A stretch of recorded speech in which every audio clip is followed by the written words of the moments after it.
Hello to all my wonderful subscribers, devout disciples, listeners, viewers. Welcome. This is your Master GongSun. Today we will continue our discussion of the cultivation of realization in the Taoist meditation compilation compiled by the very talented Thomas Cleary, who also did the translation. Okay, let us begin. Today we will cover the topic of sickness. Now I will be reading out some paragraphs and then I'll be giving my take, my own interpretation of it.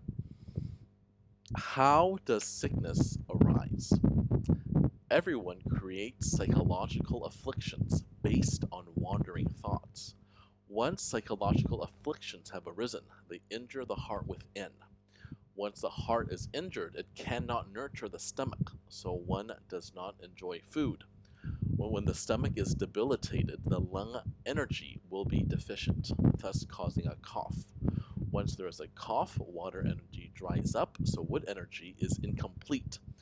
The hair burns, the muscles are debilitated. When the weakness spreads throughout the 5 organs, one dies.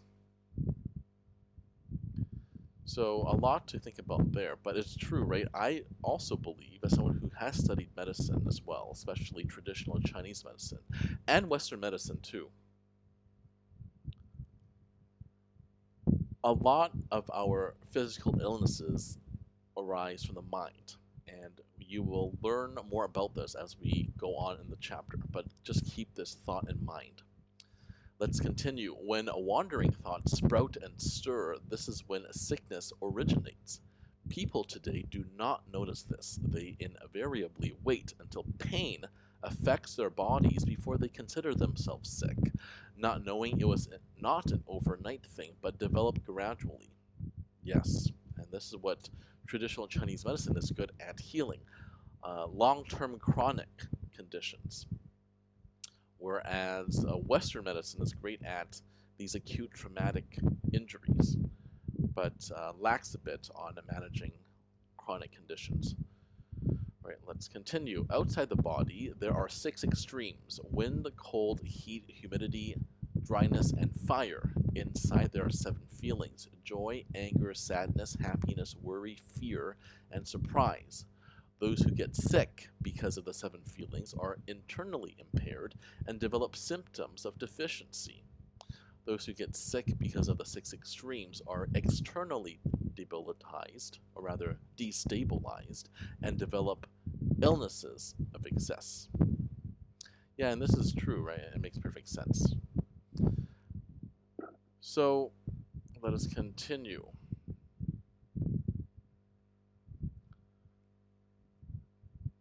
Once upon a time, a man had a heart ailment. He met an eminent monk who told him, "Your illness originates in afflictions, and afflictions arise from errant thoughts."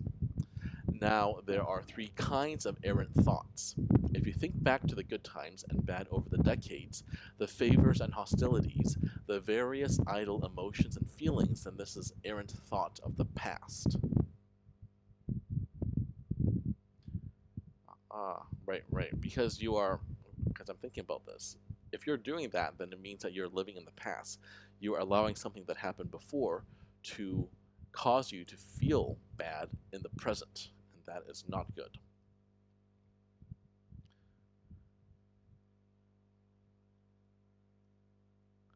These 3 kinds of errant thoughts occur suddenly, and they disappear suddenly. Buddhists call this the illusory mind. If you see this as error, then it will melt. Chan Buddhists call this the awakened mind. Thus it is said, don't worry about the occurrence of thoughts, only be aware of being slow to notice it happening. The occurrence of thought is sickness, not continuing thoughts is medicine. That's true.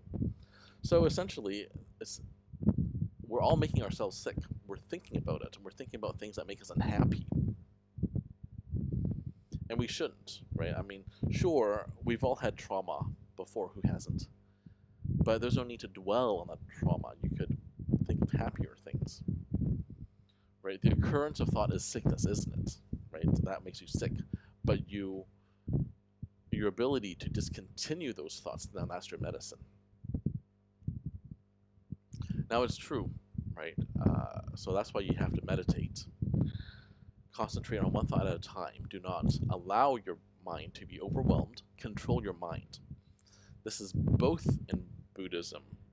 This precept, this concept is both important, both in Buddhism and in Taoism, because our mind can be like, I love this analogy where you have like the analogy goes like this. You have a horse, a wild horse, right, out front, and that's your wild mind, right? It can go anywhere. It can go in 2 different, 3, sometimes like 10 different paths. It doesn't know where to go, and it's wild, meaning it's not controllable. It's not tamed, right? And here we are. We have the man here, or the woman, us humans, right? We're there. We're sitting in the driver's seat, right? And it's our job to control the wild horse.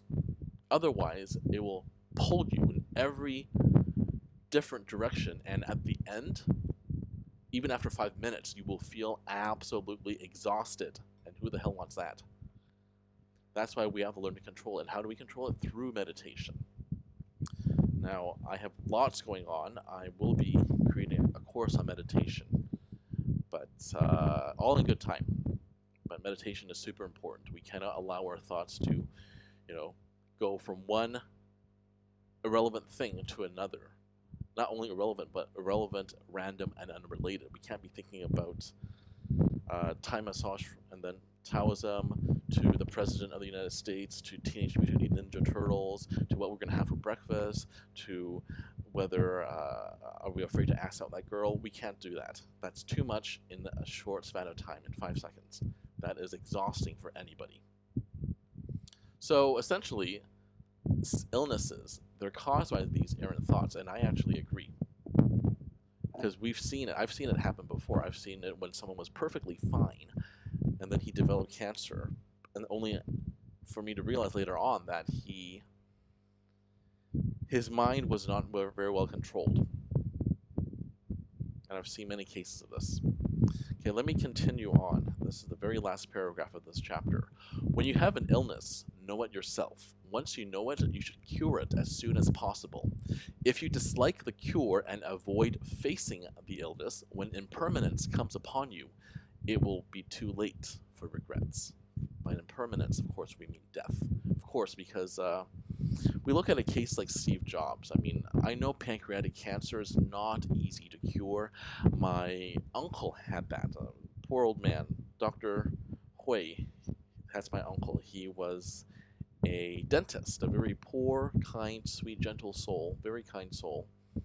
In many ways, this is my tribute to him, because he did, after all, look after my teeth growing up. And I still talk to his widow, my auntie, regularly at family events. But my point is, Steve Jobs had pancreatic cancer, so did my dentist, who was also my uncle, and they both passed away within 2 years. And what I'm saying is that that's a shame, and I'm not sure if they did all they could to stop the spread of the disease. Because, on the one hand, when fate comes for you, when you have to go, then you have to go. You can't just stick around, because that's our time on Earth was not determined by us. It was determined by the Tao. But sometimes these diseases are here as a way to test ourselves, to test our souls. And it's a way for us to learn. So when that comes, you have to struggle as best as you can. Do everything you can. But if it was time to go, then it's time to go. So I think for my uncle, it was time to go, because from what I heard, he did try everything. But I'm not sure if Steve Jobs did. Maybe some of you would know. But I feel that if he had been given even a couple more years to live, he would have been able to create a lot more convenient technology for those of us who are interested in that kind of stuff and technological advancement. I mean, this is a whole different topic here. I won't get started on that, but there's good and bad in technology for sure. But from what I heard, Steve Jobs did not do everything he could. And he sought alternative treatments, which is not a bad thing, you know, but I would combine it with both alternative and conventional treatments. You know, it's better to have several weapons aimed at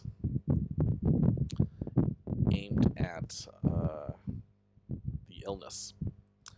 But essentially, to wrap up, like, I'm not a personal friend of Steve Jobs. I never knew him, but if we go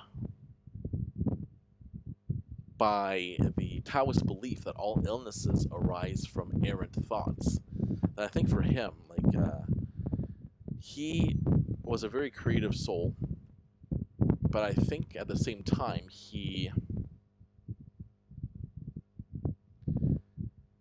couldn't really control his thoughts that well, which led to his illness. I mean, I'm not saying that's the only thing. Sometimes there are physical bases for illnesses, such as contaminants in the foods that would cause cancer, you know, preservatives, all that, right? But if he was eating healthily, then the only cause of his illness, and if his environment was good, then the only cause of his illness is the errant thought. So, yeah, anyway, if someone knows about it, please type it down below. I haven't read his autobiography, or his biography by Walter Isaacson. Not yet, anyway. Okay, this has been your Master GongSun as usual. Keep living in alignment with the Tao.